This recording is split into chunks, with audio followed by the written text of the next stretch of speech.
সাহিত্য সভাৰ বাক্সা জিলাই আজি দশম সংখ্যক ত্ৰিবাৰ্ষিক অধিৱেশন ইয়াত আয়োজন কৰিছে।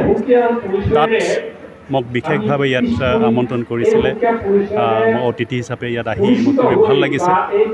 ইয়াত নিখিল ৰাভা সাহিত্য সভাই আজি 2 বছৰ ধৰি আমি এটা কাৰ্যসূচী এটা আমি আয়োজন কৰি আহিছোঁ যে মোৰ পিতৃ এজন শিক্ষক আছিলে। তেখেতে আজি 2023 চনত তেখেতে মৃত্যুবৰণ হৈছিলে আৰু তেখেতৰ নামত তেখেতৰ স্মৃতিত আমি পৰিয়ালৰ তৰফৰ পৰা উপেন্দ্ৰ ফেলোশ্বিপ বুলি এটা ছাত্ৰবৃত্তি আমি দি আহিছোঁ, য'ত নেকি এই বাক্সা জিলাৰ পৰা আমি মূলতঃ 10জন ল'ৰা ছোৱালীক মেট্ৰিকৰ 5জন আৰু হায়াৰ ছেকেণ্ডাৰী 5জন মানে 5 টপাৰ্ছ আৰু 5 টপাৰ্ছ অফ হায়াৰ ছেকেণ্ডাৰী এণ্ড মানে হাইস্কুল শিক্ষান্ত পৰীক্ষা পাছ কৰা তেওঁলোকক আমি এটা এককালীন বৃত্তি দি আহিছোঁ আৰু যিটো নাম দিছোঁ আমি উপেন্দ্ৰ ফেলোশ্বিপ মোৰ দেউতাৰ নামেৰে নামাকৰণ কৰি। আৰু এইটো আমি বিশেষ নহয় অকণমান 5,000 টকা এটা আমি এককালীন সাহায্য দি আহিছোঁ।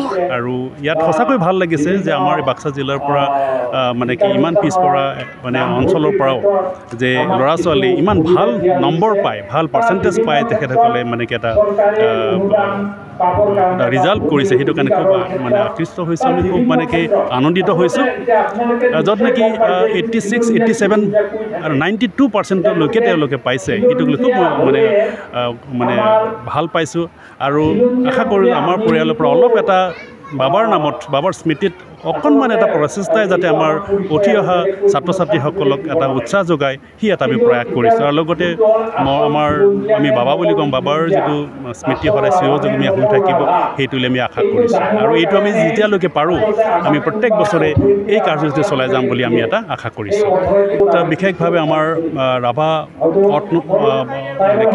ৰাভা হাছং অট'নমাছ কাউন্সিলৰ মানে chief executive member Tonkeswar Rabha ডাঙৰীয়া আজি মুখ্য অতিথি হিচাপে আহিছে।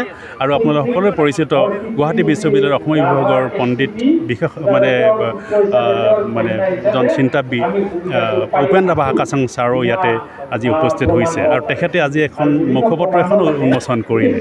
আজি আমাৰ ৰাভা সাহিত্য সভাৰ বাক্সা জিলাৰ আজি যিখন মানে অধিৱেশন 10 সংখ্যক ত্ৰিবাৰ্ষিক অধিৱেশনত আমাৰ কুৰাং ৰঞ্চম বেবাক ৰাভা কুৰাং ৰঞ্চম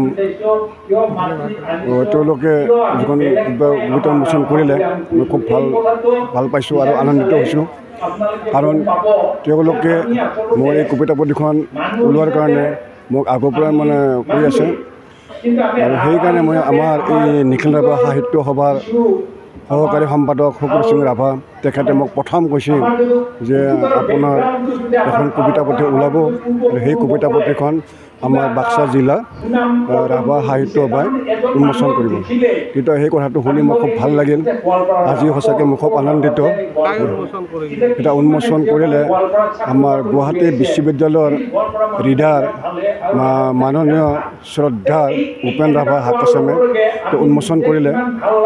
গতিকে সেইকাৰণে মই তেখেতক মই খুব ধন্যবাদ জনাইছোঁ যে এনেকুৱা এজন গুৱাহাটী বিশ্ববিদ্যালয়ৰ এজন ব্যক্তি বা তেখেতে ৰিডাৰ অধ্যাপক সেইজন ব্যক্তি উন্মোচন কৰাৰ কাৰণে সঁচাকৈ মই আজি খুব আনন্দ হৈছোঁ। কবিতা পুথিখনৰ নাম যদিহে দিয়া আকৰ্ষণ খলি।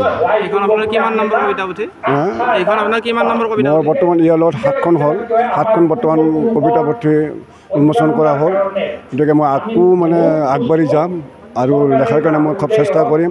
মোক আমাৰ ৰাভা সাহিত্য সভা অৰ্থাৎ ৰাভা কুৰাং ৰঞ্চমে মোক খুব উৎসাহ সাহস জগাইছে। সেইকাৰণে মই এই কবিতা পুথিবিলাক ওলোৱাৰ কাৰণে মই খুব প্ৰচেষ্টা হাতত লৈছোঁ। এইখিনি মোৰ